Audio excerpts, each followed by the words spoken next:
Bonjour et bienvenue dans votre émission 1000 questions à la fois. C'est votre rendez-vous hebdomadaire pour répondre à toutes les grandes questions des enfants que vous accompagnez sur le chemin de la foi chrétienne. Aujourd'hui, c'est une question d'Alice qui a 7 ans à laquelle nous allons essayer de répondre. À quoi ça sert un prêtre ? Alors, j'accueille aujourd'hui Geneviève de Tène. Bonjour Geneviève. Bonjour. Vous êtes psychanalyste d'enfants et d'adultes et enseignante à l'Institut supérieur de pastorale catéchétique. Absolument. Donc vous avez des contacts avec des catéchistes Avec des catéchistes, avec des prêtres, des religieux et des responsables diocésaines qui viennent se former. Merveilleux, voilà. Bienvenue. Et puis nous accueillons notre ami le Père Henri de Villefranche. Bonjour Père Henri. Bonjour. Alors la question du jour, elle vous concerne directement.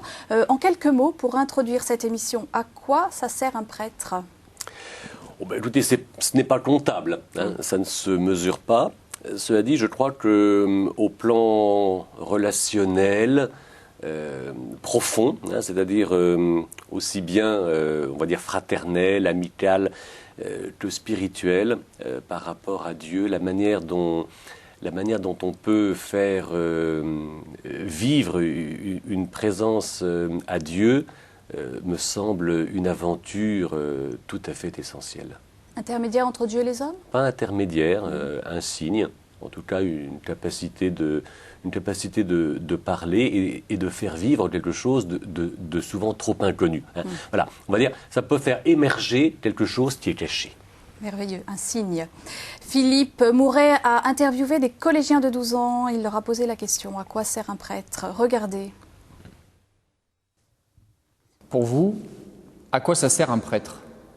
Tous les prêtres ne font pas la même chose, parce qu'il y en a qui peuvent avoir reçu l'appel d'une mission, d'être missionnaires dans les pays en difficulté. Il y en a qui peuvent rester sur place. Il y en a qui servent juste à donner la messe. Il y en a qui donnent les sacrements. Un prêtre, ça sert à annoncer la parole comme Jésus l'a fait. Et on peut lui dire ce qui ne va pas aussi. Un prêtre, c'est un peu l'intermédiaire entre Dieu et les hommes. Comment on sait qu'on a la vocation d'être prêtre ?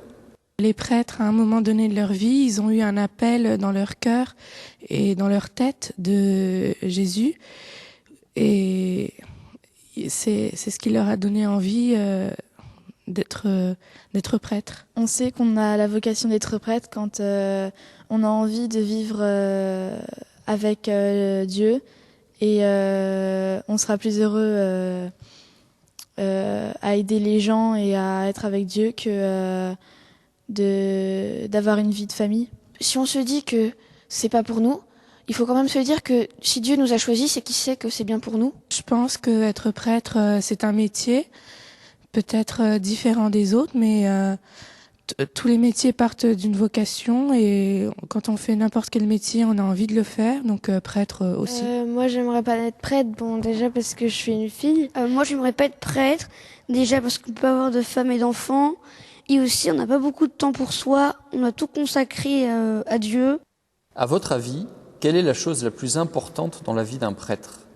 Je pense que c'est prier. C'est de donner foi aux autres et de les mener vers le chemin de Dieu. Une chose importante dans la vie d'un prêtre, c'est le pardon. Parce que il y a aussi l'importance de ne pas juger les autres, de les aider. Il y a eu un prêtre ici qui animait la messe et maintenant il est parti, mais il m'a marqué particulièrement parce il voulait donner envie aux jeunes d'aller à la messe. Chez les prêtres, ce qui m'émerveille, c'est leur ténacité. À essayer de vous convaincre que Dieu est amour. C'est dans plusieurs prêtres, pas seulement dans un prêtre, que ça m'émerveille.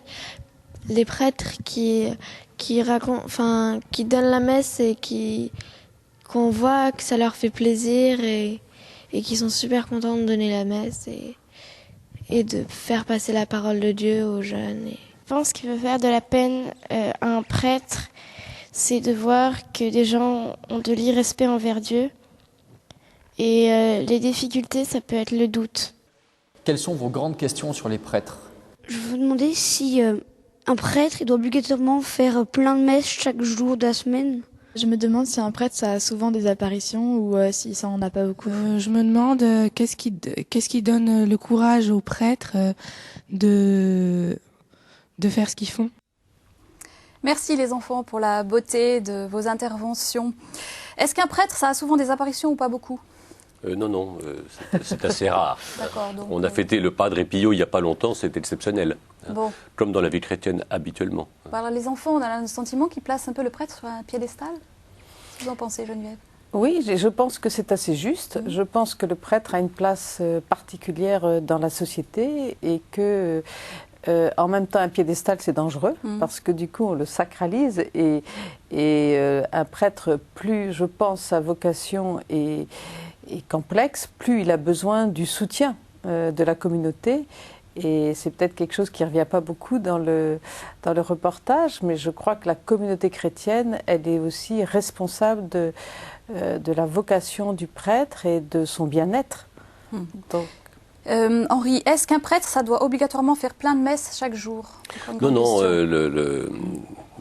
nous aimons, enfin je crois que les prêtres aiment célébrer l'Eucharistie, célébrer la messe. Il nous est demandé, proposé d'en célébrer une par jour. Quelquefois, le dimanche, on peut être amené à en célébrer plusieurs pour le bien de la communauté quand il a de nombreuses demandes. Mais il ne s'agit pas de répéter toujours la même chose. C'est l'union au Christ, vous voyez, qui est vraiment importante, l'union à Dieu par le Christ. Et là, c'est vrai que le sacrement tient une place fondamentale dans la vie de l'Église et donc dans la vie du prêtre. Est-ce qu'on devient prêtre comme on choisit un métier? Parce qu'un enfant disait, bah oui, c'est un métier comme un autre, pas tout à fait comme un autre. Il ajoutait que tout métier était une réponse à une vocation. Donc en ce sens, on va dire que l'idée d'être appelé à un mode de vie singulier, et ça c'est tout à fait fondamental. Un mode de vie singulier. Oui, c'est pas un métier au sens où on va fabriquer quelque chose, même que ça soit très spirituel en disant tiens, je vais faire aimer la parole de Dieu. Il ne faut pas forcément être prêtre pour ça. Donc il y a quelque chose vraiment d'essentiel à la clé au plan de la vie intime. Et après, comme a dit une fille, il y a plein de manières de le faire. Mais d'un autre côté, tous ces métiers qui caractérisent la vie du prêtre peuvent aussi être faits par d'autres. Comme on dit, animer une messe par exemple, transmettre la parole de Dieu, aider son prochain, c'est une tâche qui est largement partagée par la communauté chrétienne, justement. Est-ce que le prêtre est plus l'homme du monde au service de la paix, de causes humanitaires, de justice, ou franchement l'homme de Dieu, du sacré, des réalités ultimes? Comment on équilibre ces deux facettes? Il y a un facteur d'équilibre, c'est Jésus lui-même. Le modèle du prêtre, c'est Jésus, et Jésus, justement, ne choisit pas. Ce qui caractérise, d'après l'Écriture, d'après le Nouveau Testament, son sacerdoce, c'est à la fois sa crédibilité par rapport à Dieu, et sa proximité par rapport à ses frères. Donc ce n'est pas ou l'un ou l'autre, c'est à la fois la proximité de Dieu qui lui donne justement d'être un signe, d'être crédible, fidèle au sens de crédible, et d'être proche, et le mot important aussi, c'est compatissant. J'ai beaucoup aimé ce qui a été dit de fait sur le signe du pardon. Ça, je crois que le monde, toute personne a beaucoup besoin de miséricorde, de pardon. Et j'avoue que d'être signe du pardon comme le Christ l'est, alors ça vaut vraiment la peine de s'y consacrer entièrement.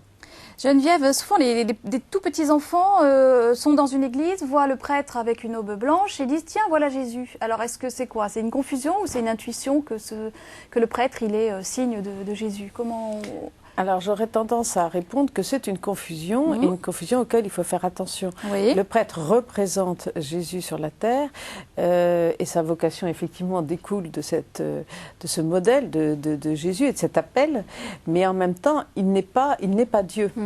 Et qu'il peut y avoir beaucoup de déviations et parfois de solitude des prêtres due à cette confusion, comme si on le prenait pour un Dieu. Toujours pareil, piédestal. Et à ce moment-là, je crois que ça détériore, ça abîme sa fonction, qui est celle d'être représentant, d'être père sur la terre, comme à l'image de ce qu'est Dieu au ciel, mais c'est qu'à l'image.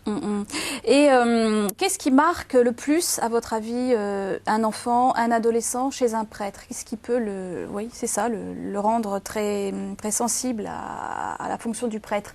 Est-ce que c'est le sacré, ce qui manifeste dans la liturgie, ou c'est plutôt sa mission de témoin, d'écoute, d'action? Alors, il faudrait répondre par rapport à aujourd'hui, ce qui n'est pas forcément la même chose qu'il y a 20 ans. Je crois qu'aujourd'hui, ce qui est le plus important pour les jeunes, c'est le fait que le prêtre soit épanoui. C'est-à-dire que quelque part, il aime sa vocation, même si parfois elle est difficile, mais la vocation de père de famille ou de certains métiers est aussi pas facile aujourd'hui. Donc je crois que les jeunes ont besoin de voir qu'il y a quelque chose de l'ordre d'une énergie, d'une foi qui anime le prêtre. Donc la prière dont parlait un des enfants me paraît important. La manière dont un prêtre célèbre la messe dit quelque chose de la manière dont il vit sa foi, et les jeunes en parlent beaucoup. De ce que le prêtre habite de sa vocation. Donc ça me paraît donc un signe de témoignage très fort que le rayonnement. De rayonnement, et que la foi peut nous habiter, peut nous transcender dans notre vie humaine et peut nous amener à des choix qui sont pas forcément des choix à la mode. Henri. En ce sens, c'est pas un métier au sens il faut bien survivre, donc j'y vais. Il y avait un peu une critique sur les prêtres comme des fonctionnaires de Dieu, qui seraient un peu des boutiquiers. Ça évidemment, c'est la mort de la foi chrétienne. Maintenant, cette énergie demande un jeune, où on la puise. Elle est donnée, je crois surtout. Je veux dire, parce qu'elle étonne en même temps. Les gens disent, vous avez la pêche. La pêche, oui, mais je veux dire que moi, la pêche, si je l'ai, quand je l'ai ou si je l'ai, c'est pas moi qui la fabrique, vous voyez. C'est un désir. Moi, mais j'ai de la joie, par exemple. Ce matin, j'ai célébré la messe. J'ai beaucoup aimé les lectures. J'ai beaucoup aimé prier avec la communauté de la messe du matin. C'est ça qui rend fort. L'idée de pouvoir communier, de pouvoir vivre vraiment, comme on dit, ce que je reçois. C'est de l'énergie reçue. Une cohérence. Je vous propose, avant que nous allions plus loin, de regarder notre reportage biblique et catéchétique. À quoi ça sert un prêtre? Regardez.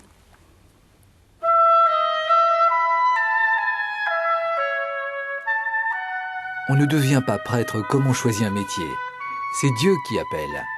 On appelle cela une vocation. Cet appel peut être perçu soudainement ou bien mûrir pendant de longues années à travers des rencontres, des expériences intenses. Pour devenir prêtre, il faut apprendre à discerner son appel, se former et vivre en communauté avec d'autres séminaristes pendant au moins 6 années. Une fois reconnu comme authentique, l'appel, la vocation du futur prêtre est confirmée par l'Église. Le séminariste peut alors recevoir le sacrement de l'ordination.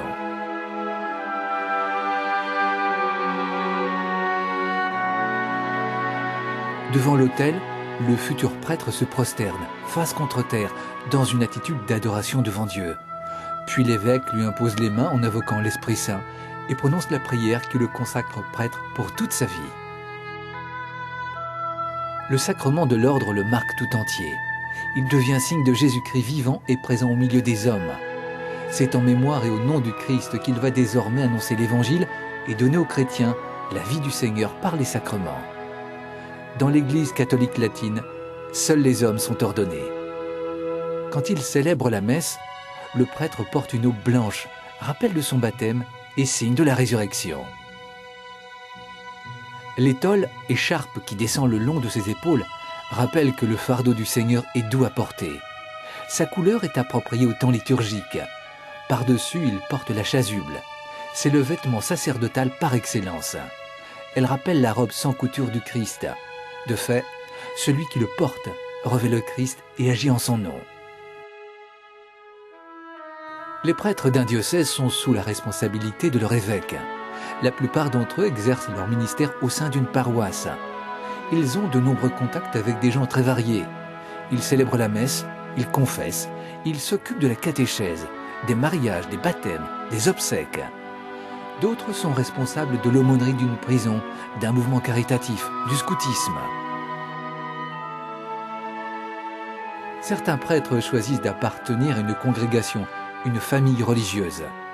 Où qu'ils soient, par leurs gestes et leurs paroles, les prêtres ont vocation de témoigner de l'amour de Dieu auprès des personnes qu'ils rencontrent et dont ils ont la charge. C'est pourquoi les prêtres ne sont pas mariés. Ils se donnent à tous. Leur célibat est consenti comme signe du royaume à venir. Ils s'y consacrent tout entier.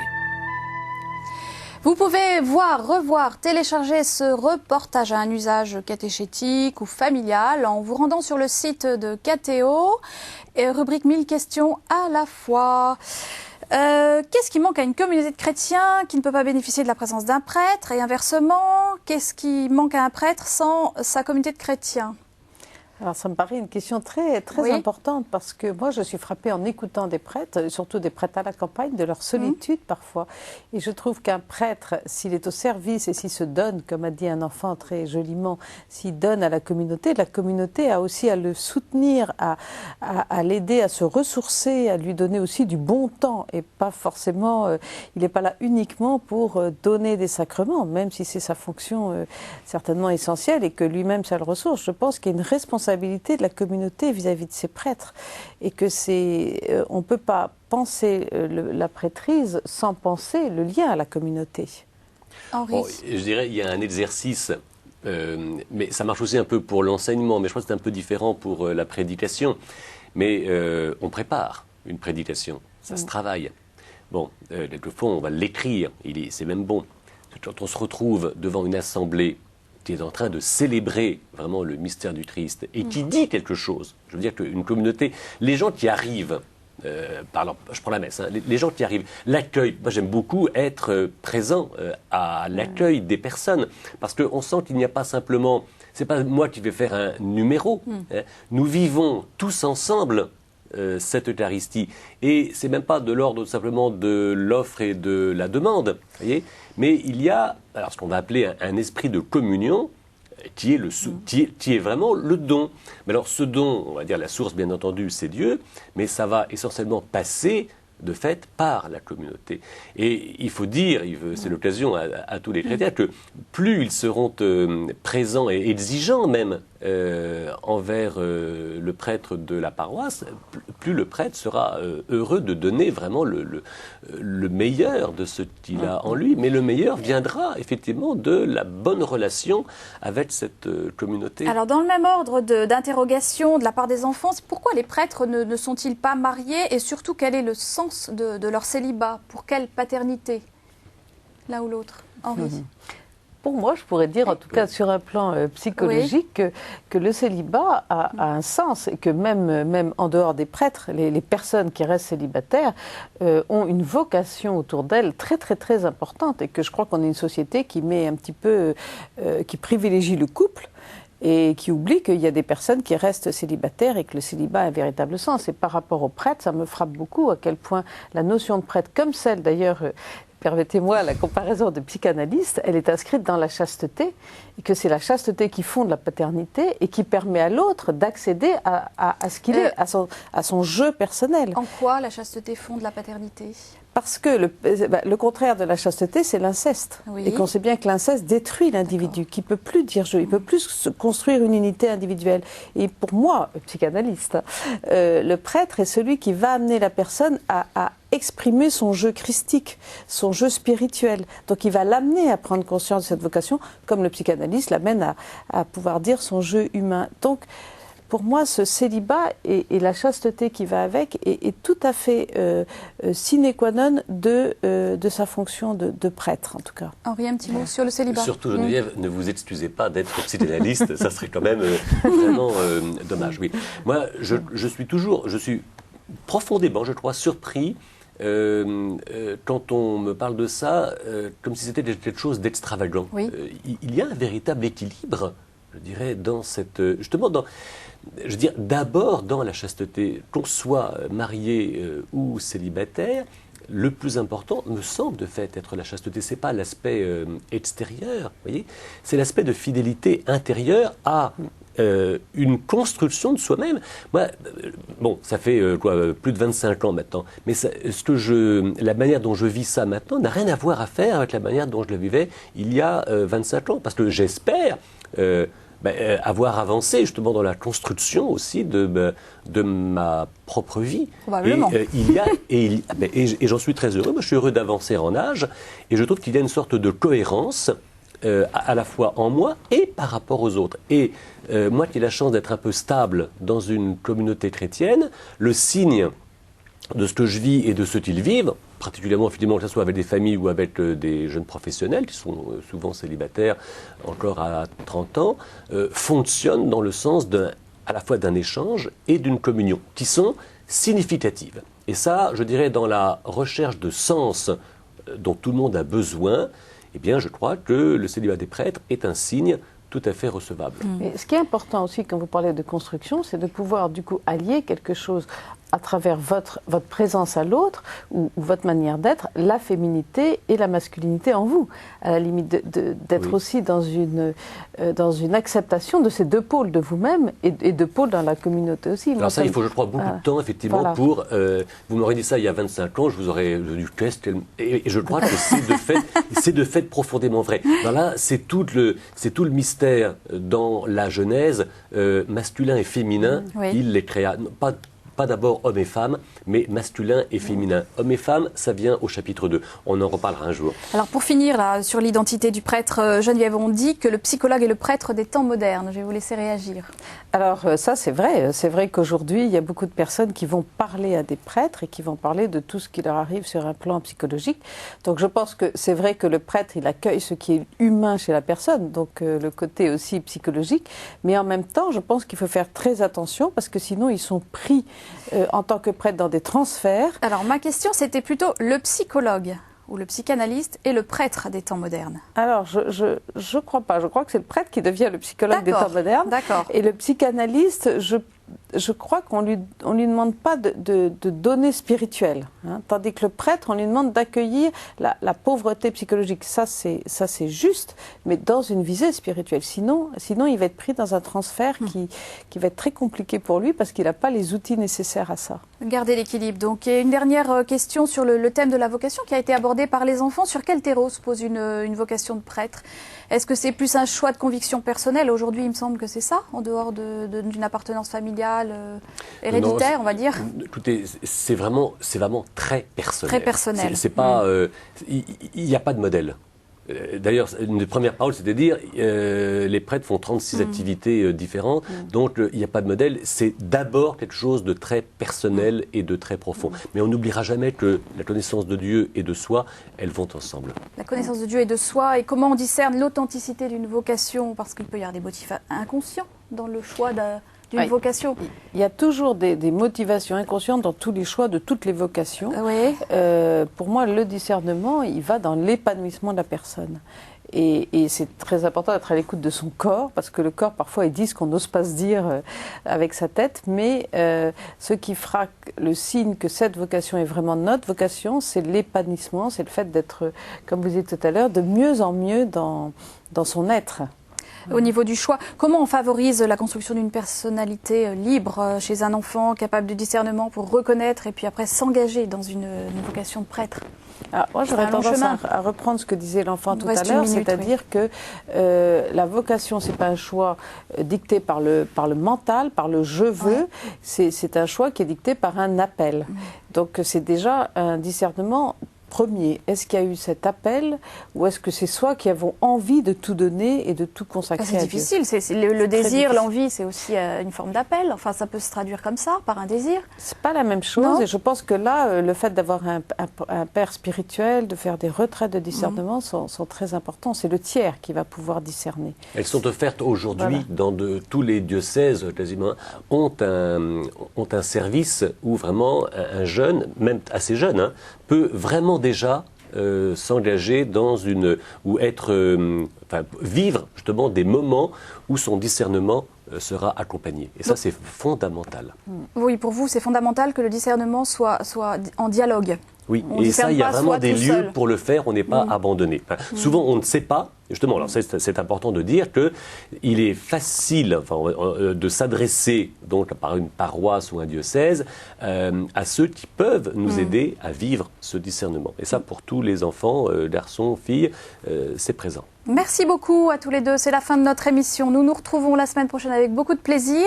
La question, ce sera celle d'Éléonore qui a 12 ans. Pourquoi l'étranger nous dérange-t-il? Vous pouvez revoir cette émission sur le site de KTO, ktotv.com. Voilà, donc je vous souhaite une très heureuse semaine.